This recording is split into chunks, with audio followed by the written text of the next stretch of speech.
Hello नमस्कार जय जोहार संगवारी हो। आज हमन आए हवन खेत में हमर धान लुए बर। और अभी हो गए है दोपहर के टाइम, खाना खाए बर बैठा था हवन। तो आप मन ला दिखाता हूँ आज का है खाना में। अभी मजा आएगा ना भिड़ो वारी हो।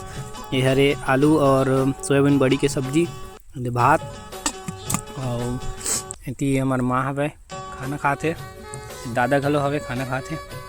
अब मैं अभी दिखाता हूँ आप मन ला सूर्य भगवान सनलाइट, और ये हमन करत लंच। तो हमार हो गए सनलाइट लंच।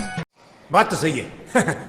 जैसे कि आदमी मन हा बड़े बड़े शहर में करते हमन मूनलाइट डिनर करत हन, वैसे हमन करत हन सनलाइट लंच विथ नेचर। खुला नेचर है, खुला हवा है, एकदम शांत माहौल, मस्त बैठ के खाना खावत हवन। तो ज़्यादा मत देखो संगवारी हो, आपको मतलब लालच आ जाई। कंट्रोल मिलते हैं आप मन से नवा वीडियो में।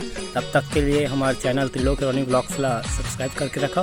मिलते हैं आप से नेक्स्ट वीडियो में। जय जोहार।